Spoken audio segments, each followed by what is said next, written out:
আসসালামু আলাইকুম everyone, welcome back to my channel creative cooking by Sonia. আজকের এপিসোডে আপনাদের করে দেখাবো চট্টগ্রামের ঐতিহ্যবাহী গরুর মাংসের কালো ভুনা। কালো ভুনা নামটা শুনলেই মনে হয় অনেকের জিভে জল চলে আসে। তাহলে চলুন এখন দেখে নেওয়া যাক এই কালো ভুনাটা কীভাবে তৈরি করতে হয়। সেজন্য প্রথমে একটা হাঁড়ি নিয়েছি, এর মধ্যে দিয়ে দিব হাড় এবং চর্বি সহ 1 কেজি গরুর মাংস। এরপর আমি এর মধ্যে দিয়ে দিব 1/3 কাপ সরিষার তেল, তবে আপনারা যদি চান এখানে সরিষার তেলের বদলে সয়াবিন তেলটাও দিতে পারেন। এরপরে দিয়ে দিচ্ছি 1/2 কাপ পেঁয়াজ কুচি, দিয়ে দিব 4-5টা আস্ত কাঁচামরিচ। এরপরে দিয়ে দিচ্ছি আমি গরম মশলা, এখানে 2টো তেজপাতা, 3 টুকরো দারচিনি, 5-6টা এলাচ, 5-6টা লবঙ্গ, 1/2 চা চামচ গোলমরিচ, 4 ভাগের 1 ভাগ জয়ফল, ছোট্ট একটা জয়ত্রী নিয়েছি। এখন এগুলো দিয়ে দিচ্ছি। এরপর আমি দিয়ে দিব 1 চা চামচ হলুদ গুঁড়া, দিয়ে দিচ্ছি 1.5 চা চামচ মরিচ গুঁড়া। মরিচের পরিমাণটা অবশ্যই আপনাদের টেস্টের উপর ডিপেন্ড করে কম বেশি করে দিতে পারেন। এরপরে দিয়ে দিব 1 চা চামচ ধনিয়া গুঁড়া, 1 চা চামচ জিরা গুঁড়া, আর দিয়ে দিব 1 টেবিল চামচ করে আদা বাটা এবং রসুন বাটা। এরপরে দিয়ে দিচ্ছি পরিমাণ মতো লবণ,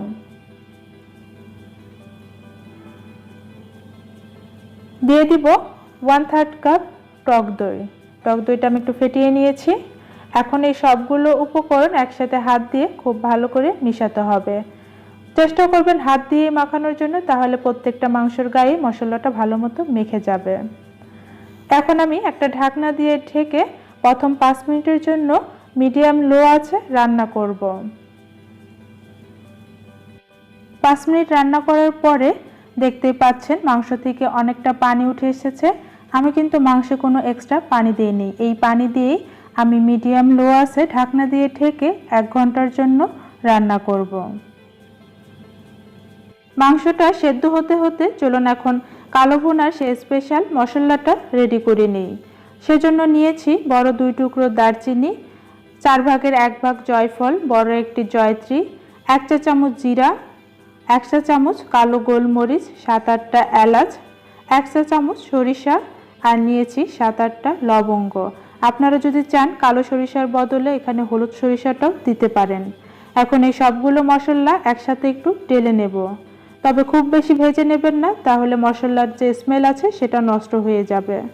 টালা হয়ে গেছে, এখন একটা ব্লেন্ডারের জারে নিয়ে নিচ্ছি।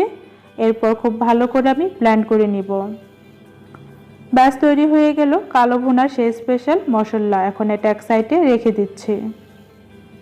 এদিকে 1 ঘন্টা পরে মাংসটা সিদ্ধ হয়ে গেছে এবং ঝোলটাও অনেকটা শুকিয়ে ঘন হয়ে গেছে। আমি আরও 4-5 মিনিট ভেজে নেব।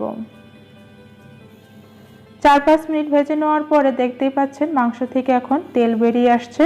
এখন যাচ্ছি দ্বিতীয় স্টেপে। সেজন্য চুলায় একটি প্যান বসিয়ে এর মধ্যে দিয়ে দিব 1/2 কাপ সরিষার তেল, তবে এখানে আপনাদের অবশ্যই সরিষার তেলটাই ব্যবহার করতে হবে। এরপরে দিয়ে দিচ্ছি 5টা শুকনা মরিচ। মরিচগুলো একটু ভেজে নিয়েছি। এখন এর মধ্যে দিয়ে দিব 1/2 কাপের একটু বেশি গোল করে কাটা পেঁয়াজ।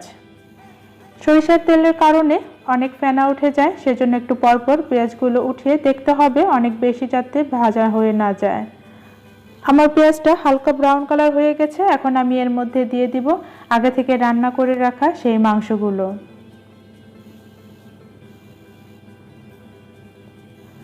এখন আমি প্রথমে 5 মিনিট মিডিয়াম আছে ভালো করে একটু ভেজে নেব। এরপর আমি এর মধ্যে দিয়ে দিব আগে যে কালো ভুনার মশলাটা বানিয়ে রেখেছিলাম, সেখান থেকে 2 চা চামচ কালো ভুনা মশলা। তারপরে আরও কিছুক্ষণ ভাজবো লো আছে, যতক্ষণ পর্যন্ত মাংসের কালারটা চেঞ্জ হয়ে কালচে কালো হয়ে না আসে।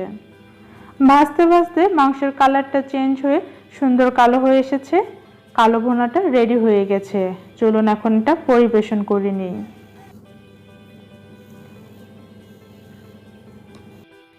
গরুর মাংসের এই কালো ভুনা দিয়ে কিন্তু যে কোনো ধরনের পরোটা, খিচুড়ি, পোলাও কিংবা ভাতের সাথে খেতে অনেক ভালো লাগে। আপনাদের কাছে কেমন লাগলো আজকের এই রেসিপিটি কমেন্টস করে অবশ্যই জানাবেন। আর যদি ভালো লেগে থাকে তাহলে একটা লাইক দেবেন। আর যারা এখনও আমার চ্যানেলটি সাবস্ক্রাইব করেননি তাদের কাছে অনুরোধ রইল আমার চ্যানেলটি সাবস্ক্রাইব করে আমার পাশেই থাকার জন্য। আজ এই পর্যন্তই ছিল আমার আয়োজন। সবাই ভালো থাকবেন, সুস্থ থাকবেন। আল্লাহ হাফেজ।